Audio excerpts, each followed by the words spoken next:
Say hi, Milo.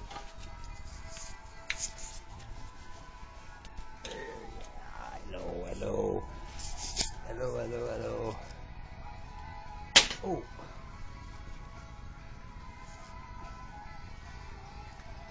Milo too. Milo did a lot of swimming today, this morning. Get that video up and going. Alright, so today what we're looking at is in the electronics technology series of videos, and we're looking at installing the complete installation of a power over Ethernet camera here in the shop. So what I've done here is I've just rigged up a little camera system over top of the bench. I have one over there, but it doesn't pick up from a distance work in this area very well. So I am planning on moving that one, but I got a couple more of these little tiny ones here, and until they're installed, I'm using these makeshift kind of setups. So these Reolink cameras, I'm making a base on them. I just rigged up a little 1x2 or 1x2.5, whatever that is, with one of these pegboard clamps and the thing on the end there, so I can kind of put it across here as I'm filming work on the bench. Goes there, so there's some adjustability this way, and whatnot. And let's see what happens if I can get this battery in there with one hand.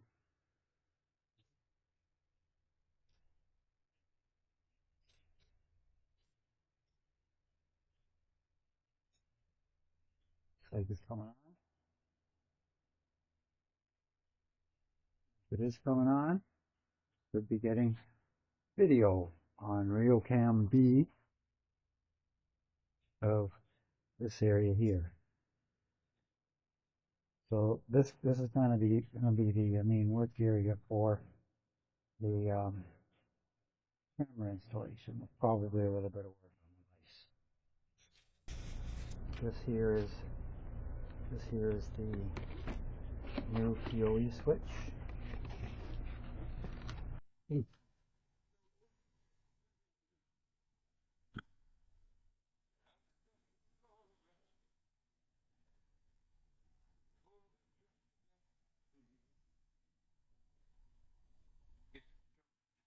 Getting up from a nap. Oh, yeah.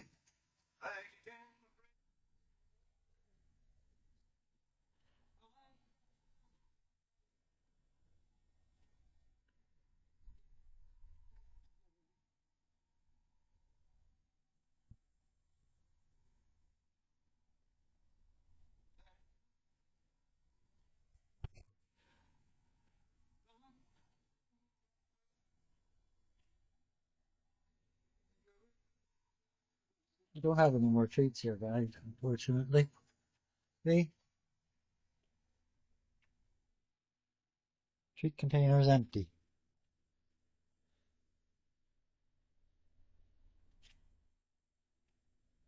Okay, gotta get to it here. Alright, so yesterday I made a fantastic video.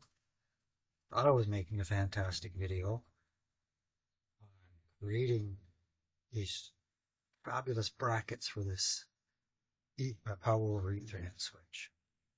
It didn't, for some reason, didn't come with the brackets. It was returned, and we'll return it.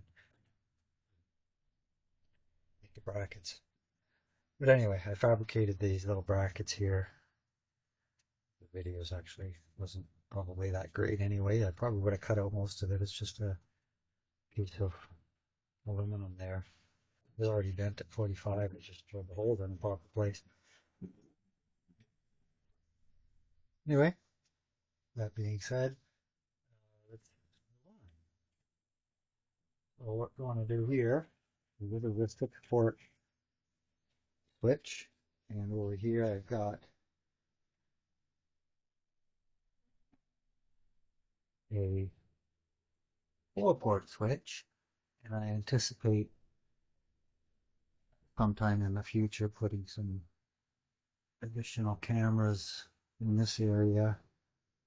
You know, if I get some more equipment and clean this up and whatnot. Uh, but I don't anticipate too many more here than what would fill up a 4-port switch. So I've got a few ports there. That device up there is actually not even a switch. It's just I tested it out. It's actually just a PoE expansion. So it uses the one PoE cable from the house and runs 3 devices off of it.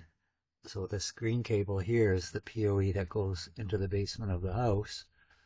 This camera, this camera, and the computer are running off of the other 3 ports. So I could actually get one more camera off of that.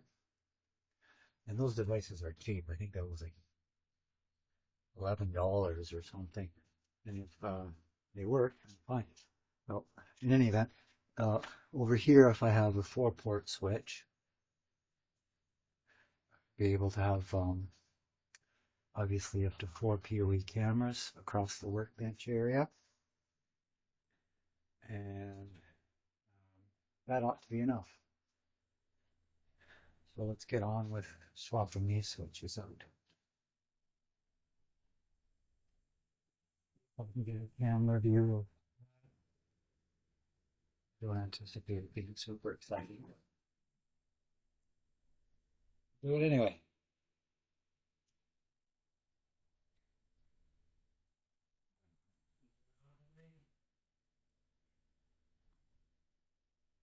Not going to bother talking much while I'm doing this because I'm likely going to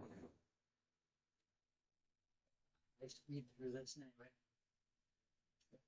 Super exciting.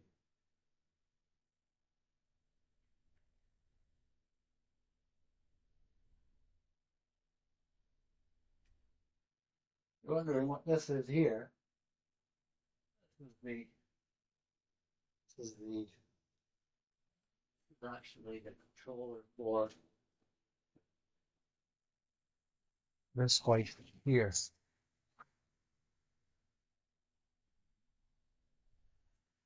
This hoist, there's some photos, or some video or something on mechanism I made for the rollers on it. This hoist was actually the original one that I had on the main hoist in the garage over there. But it wasn't strong enough when I needed to lift my my smithy to that table. So we reinforced the I-beam and the ceiling and got a stronger hoist over there. So I had this one spare. And that's 3/16 square tubing up there. I made that wall mount that's bolted into 2x6s. And up there, so hopefully you can see it. It's a little dark up there. But there's a beam. There's one of the posts. If you got one of the posts, a metal beam there. And this just rolls on here. This came in super handy when I was putting the CNC machine together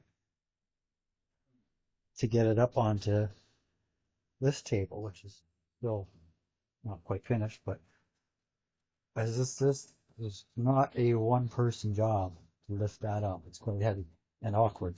So I managed to use my straps, strap it up and lift it on there. So anyway, that's what that thing was, angling down.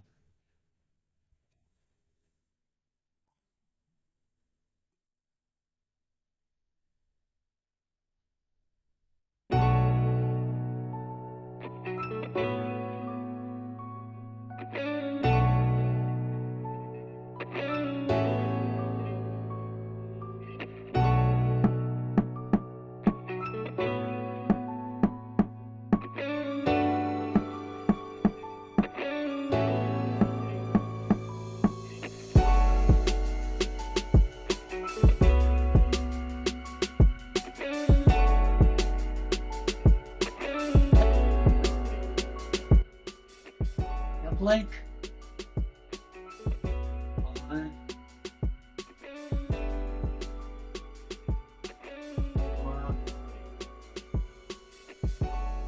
camera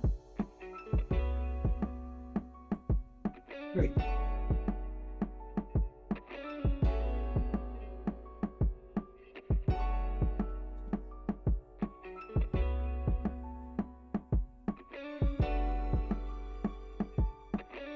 See those lights back there, but they're all going.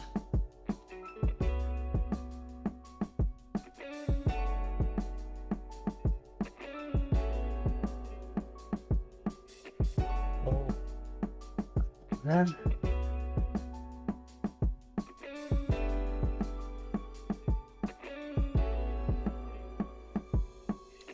now what I want to do, bit of a pain, but see this Ethernet cable running along here? That one goes straight into the house, and one of those cameras over there is using it, but I want to use this Ethernet cable to uplink to that switch. And do that and take off all those tie wraps, and then replace them. And then at the other end of that cable, it's currently plugged into a PoE switch in the house. I'll unplug it from there and plug it into a regular switch.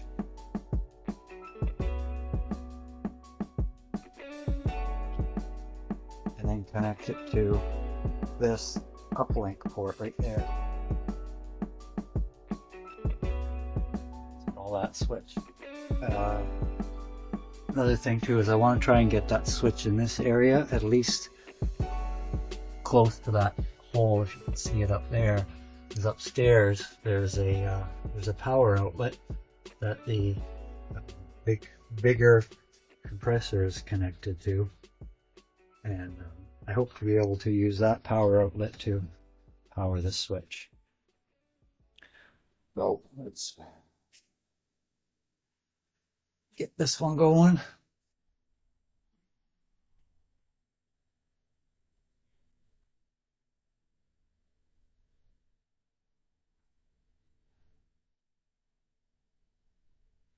I did a really good job tying up those cables there.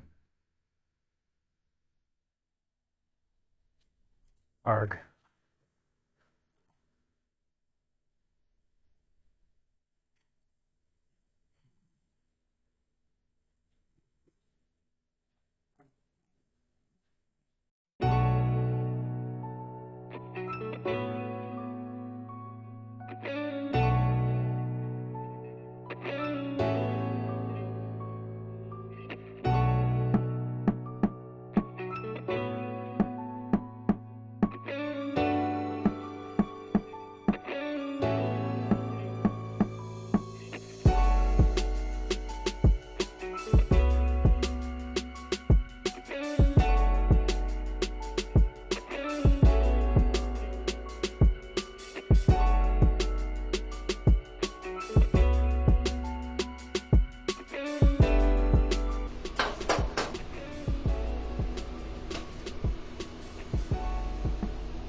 Sometimes talk about these cutters.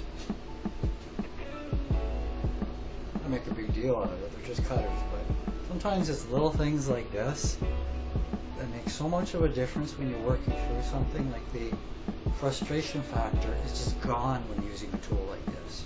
Whereas I was going to get in there with some little snippers or a knife or something. It'd be frustrating, time consuming. Well, anyway, that's my opinion.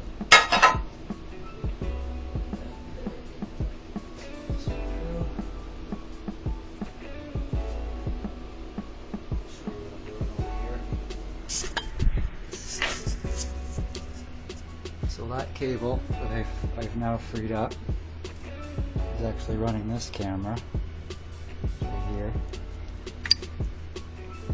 That's a homemade length of cable. Forgot to put the blue protective clip on this one, but normally when I make those cables, there's a, like on that end right here, a blue protective clip. And once you crimp it on, you can't, on one end of it anyway, you can't get the blue protective cover on afterwards.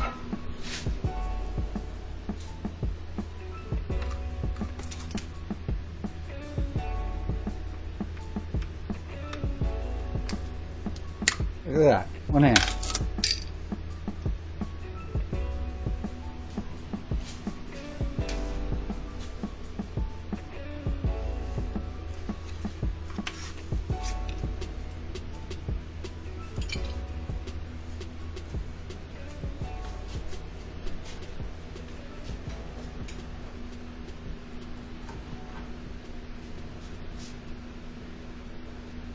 Oh darn, that's the wrong one. That cable actually goes into this switch already. So it's the other camera. It's this one back here. I didn't look close enough at that. It's this one back here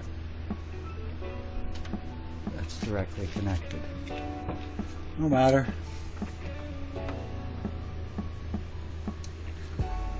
On the bright side, as usual, I didn't particularly care for how the cable was routed to this camera. It was just kind of hastily strapped to this light and everything, which isn't the best. So, give me an opportunity to reroute that later. For now.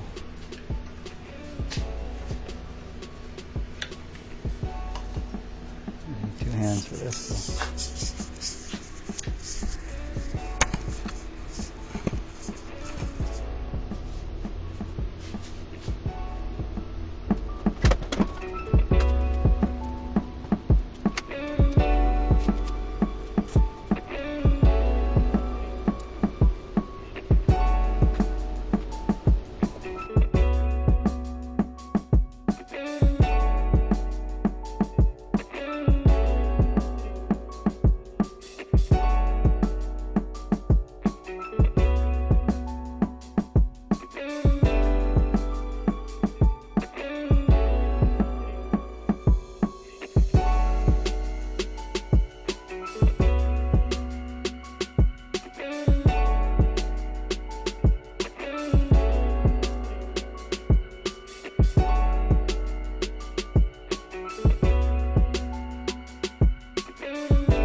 Oh, it's connecting.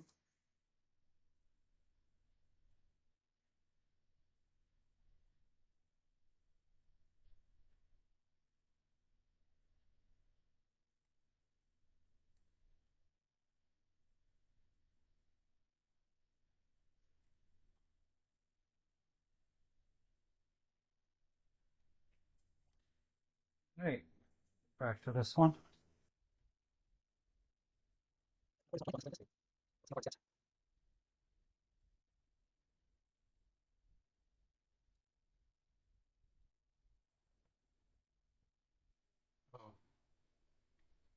Before I finish that, I'm just going to check if those cameras are working.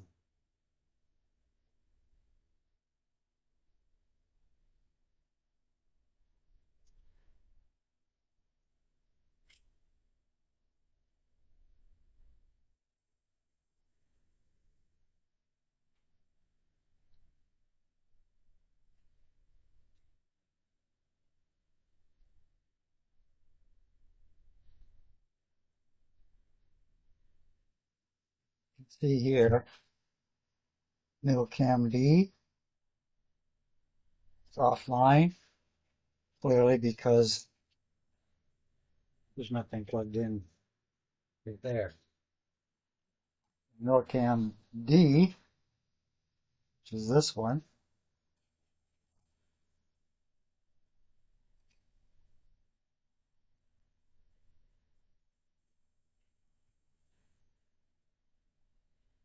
there we are. Well, that one's working. And at the risk of invoking another alien, unwanted alien contact, if I do this,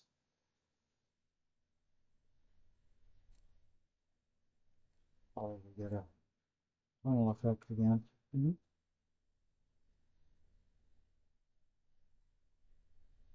And actually, this is actually useful in one way because if you ever needed to calculate the delay introduced by from video to server, you can actually measure and do that. You can see the tunnel, the time that it takes for the distance from the camera, and the time it takes for the image to change from one level of the tunnel to the next is the delay in the whole system. Can't see from, could have turned the camera, I guess. There's coming.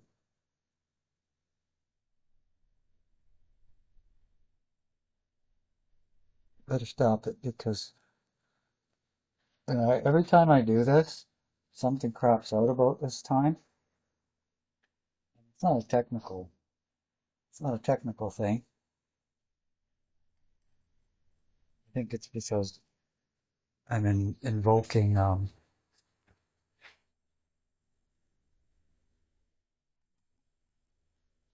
inter interuniversal interuniversity communications through the tunnel, multiverse. Because the multiverse, the laws of physics between universes in the multiverse, we don't know for sure, but they probably vary from one universe to the next. And I invoke one of these tunneling things, cross universe communication. Things get a little wonky.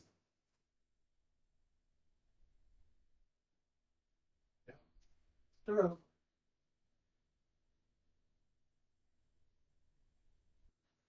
Okay, I'm going to stop the audio probably on this so I don't violate any copyright issues because I'm listening to some music while I'm doing this.